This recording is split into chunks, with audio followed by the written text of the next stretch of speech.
Hola, bon dia, què tal?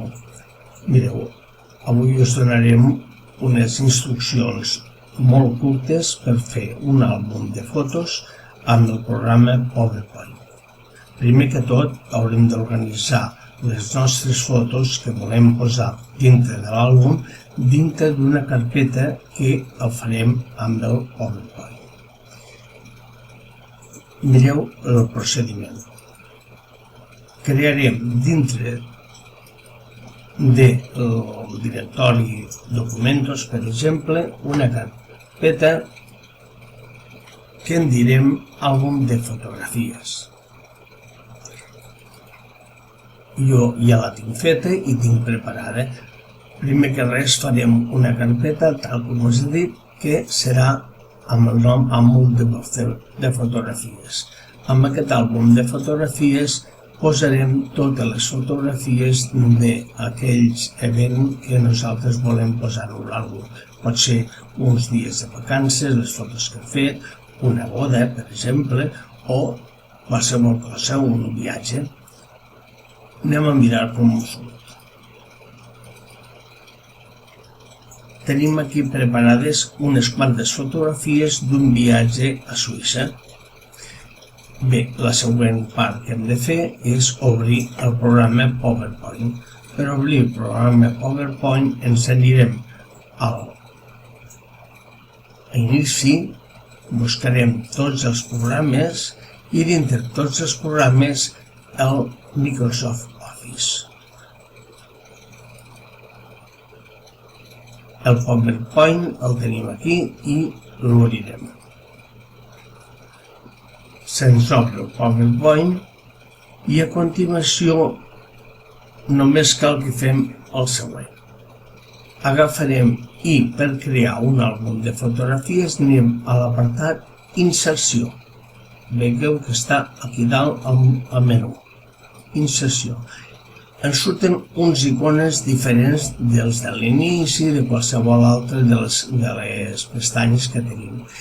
La cinquena pestanya és precisament la que volem utilitzar, àlbum de fotografies. Per tant, només ens cal clicar aquí.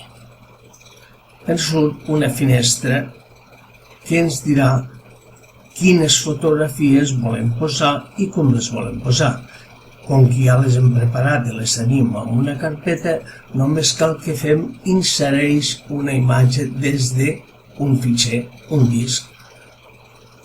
Apretem aquí i anem a buscar el nostre directori o carpeta al que hem posat les fotografies. Aquí tenim totes les fotografies posades. Seleccionem totes les que vulguem, des de la primera fins a l'última, per exemple. Recordeu que per fixar-les només cal apretar la primera i apretant la tecla majúscula del teclat, apretar la última i les tenim totes seleccionades. Com veieu aquí se seleccionen totes. Fem insereix i ens sortiran directament posades aquí. Amb aquesta visualització podem veure qualsevol de les fotografies que nosaltres hem posat i que crearan 53 de les diapositives per a aquest àlbum de fotografies. Amb aquests diferents botons podem posar la situació de la fotografia dintre de la diapositiva o variar-la. Per exemple, el número 47 el volem baixar al número 48, 49 o 50 o 51.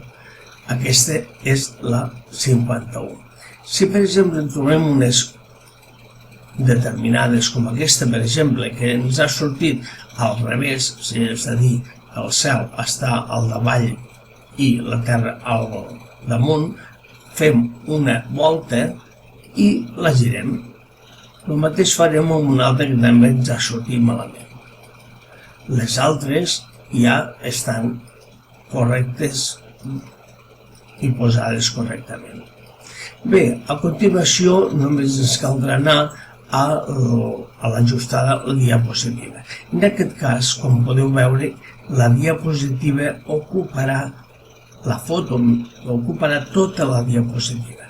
Podem variar aquesta situació posant només una imatge. Veieu que hi ha un espai entre el marge i la fotografia. També podem posar dues imatges si volem, una i dos.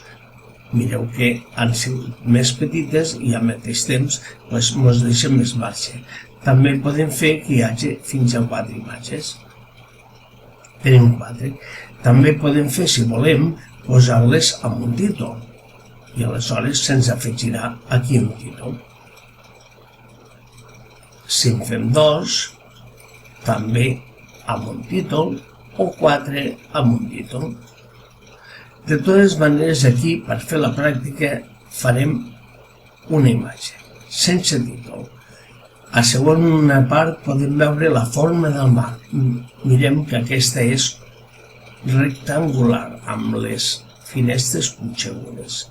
Aleshores, si amb un rectangle, si el volem fer arrodonit, ja tindrem aquí les puntes arrodonides. Igualment podem posar-li un marc senzill de color blanc o un marc senzill de color negre. Fixeu-vos que va variant segons el que nosaltres vulguem posar. També amb una ombra o bé amb una ombra suau. Una vegada hem fet això, fixem-nos una cosa, que abans, quan posàvem dues imatges, aquí cada diapositiva, això són els números de diapositiva, dues imatges ocupen una diapositiva, una diapositiva. També, si fem 4 imatges, ens sortiran 4 imatges a cada diapositiva. Bé, aquí continuem fent una sola imatge amb fondo suau. Bé, a continuació podem elegir un tema de fons per poder fer més l'àlbum que nosaltres tenim, poder-lo fer més visual, més bonic. Obrirem els temes que té ja per defecte el PowerPoint i n'elegirem qualsevol d'aquestos. Per exemple, podem elegir aquest d'aquí. Seleccionem i tenim ja fet això.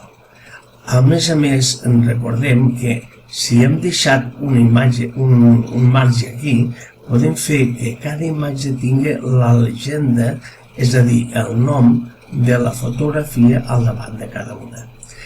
Aquesta, com que és una primera part per fer un àlbum de fotografies de la manera més ràpida, no us diré res més. Senzillament apretem el botó crear i farem un àlbum de fotografies.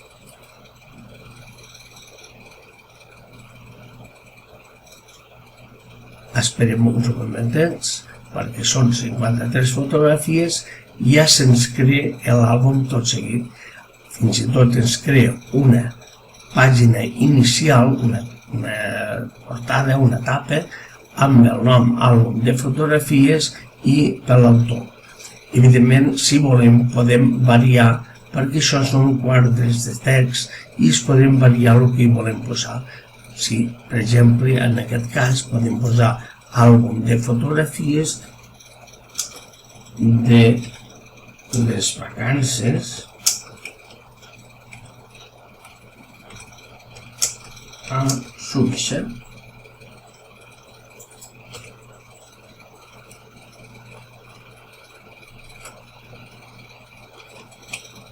Què us sembla?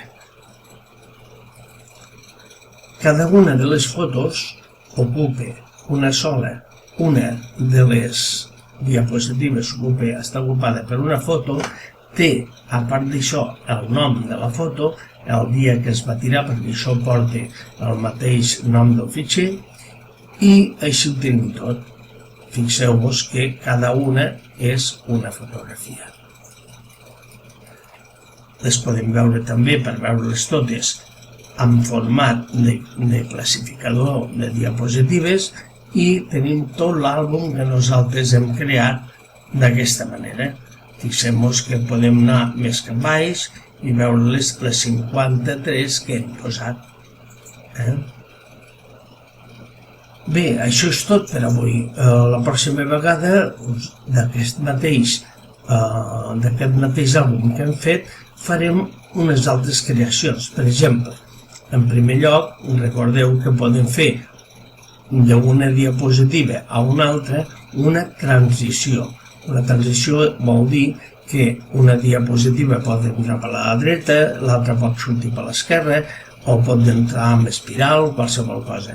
Al mateix temps també podem fer unes animacions de cada una de les fotografies. I fins i tot, si voleu, podeu posar-hi música per fer més agradable la presentació en línia. I això és tot. Gràcies.